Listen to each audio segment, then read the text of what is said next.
Welcome to The Explainer. Today, we're unpacking the absolute gold standard of information security. Seriously, if you've ever wondered exactly how the world's most trusted organizations protect their most sensitive data, well, you are in the exact right place. We're going to break down a complete security guide for 2026, all based on the ISO 27001 framework, so you can build unshakable trust with your clients.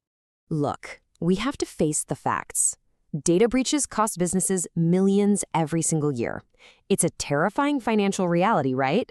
Every single business today handles sensitive data, and with cyber threats just relentlessly targeting cloud environments and supply chains, protecting that data, it's literally no longer optional. And that is exactly where ISO 27001 steps in as your ultimate shield.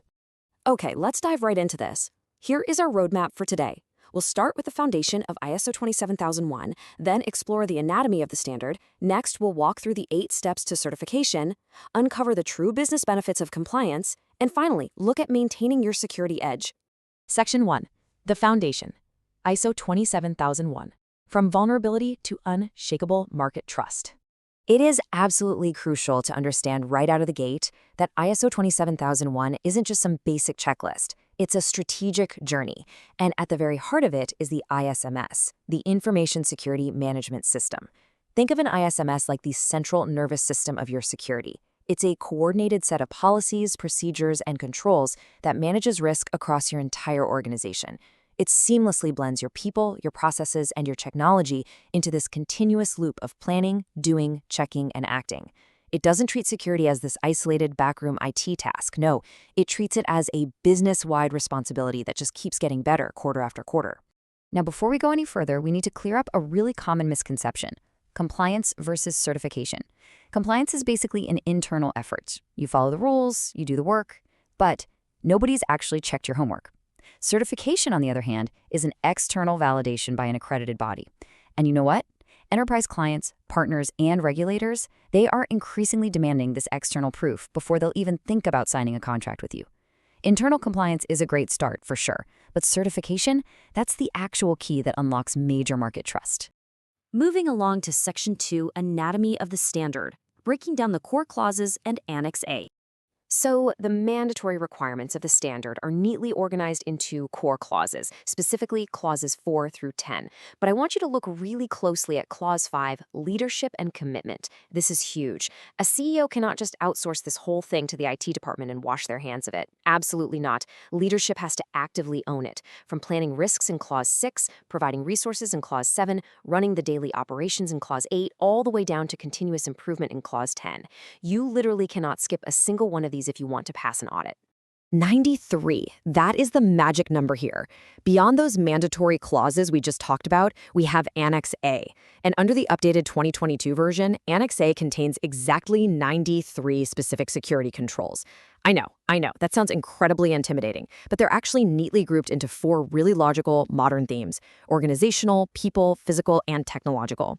This recent refresh streamlined everything. It introduced brand new controls for things we deal with every day now, like cloud security, data leakage prevention, and threat intelligence, just to properly tackle today's modern threat landscape. Now, what's really interesting about this, the secret to Annex A, it's a menu, not a rigid checklist. Seriously, you do not have to implement every single one of those 93 controls if they just don't apply to your business. You simply select the controls that are actually relevant to your specific risks, and then you document your decisions in what's called a statement of application, or an SOA. If you exclude a control, no problem. You just document your justification for why. And honestly, this flexibility is exactly why this framework works just as beautifully for a lean little tech startup as it does for a massive multinational enterprise. You might be wondering, well, how does this compare to SOC 2? And that's a great question. While SOC 2 is fantastic, it focuses primarily on service organizations in North America, evaluating controls mainly related to security and privacy. ISO 27001, on the flip side, is a globally recognized framework. It works for virtually any industry. If your company has international ambitions or you're chasing clients outside of North America, ISO 27001 is usually the preferred choice because it travels seamlessly across borders without you having to constantly explain what it is. All right, Section 3. 8 steps to certification. Your roadmap to becoming certified. Let's talk Phase 1 planning. You start by defining your scope, and here is a massive pro tip straight from the source material. A narrow scope speeds up your initial certification. Keep it tight, start focused, and you can always expand it later. Once you're focused, you conduct a really thorough risk assessment to evaluate the likelihood and the impact of your specific risks. Based on those findings, you select your NXA controls, and finally you lock it all down by developing your required documentation, things like your security policies and that all-important statement of applicability we talked about. Let's move to execution and see how this builds, because all that planning leads directly into Phase 2, execution and audit. This kicks off with training your employees. Why? Because, frankly, human error is your biggest vulnerability. Without staff buy-in, even the most expensive, top-tier controls are going to fail in practice. Next, you conduct an internal audit to catch your own gaps before anyone else does, followed by a formal management review to approve any changes. Once you are totally ready, you face the external audit to prove those controls actually operate exactly as you documented them. Stage 1 is a documentation review, and Stage 2 is the big one, a deep, formal assessment by an accredited auditor. Section 4. Business benefits of compliance. Why the investment pays off. So is the upfront cost and effort of ISO 27001 actually worth it for your business? It's a very fair question to ask. I mean, there are real costs involved here. Consulting fees, internal staff time, technical tools, the audit fees themselves. But you really have to measure this against the devastating financial damage of a modern data breach. What ISO 27001 really buys you at the end of the day is profoundly reduced risk and unshakable client trust. The ROI here is incredibly tangible. It literally unlocks enterprise deals that your uncertified competitors can't even bid on. Plus, it aligns you seamlessly with complex privacy laws like GDPR and HIPAA. But you know what the real irony is? Despite the millions and millions of dollars companies spend on high-tech software, a certified system that builds a security-aware culture and actually fixes human error is often your absolute best defense. That is exactly how you systematically foster immense customer and partner trust. Section 5. Maintaining your security edge. Certification is the beginning, not the end. Earning that certificate to hang in the lobby, that is truly just day one. It's valid for 3 years, sure, but you face annual surveillance audits to keep it. To pass those, you have to actively maintain the system.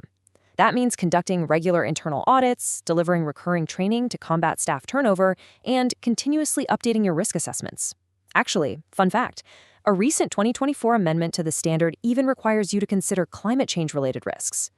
Auditors want to see evidence of a breathing, adapting organization, not some static system frozen in time. I want to leave you all with this final thought. Your data, and more importantly, your client's data, is already out there, and the threats are evolving every single day. So ask yourself, is your security just a dusty checklist sitting in a drawer somewhere, or is it a living, breathing system?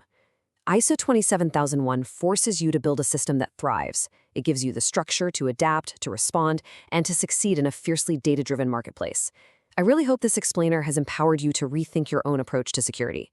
Thanks so much for joining me on The Explainer.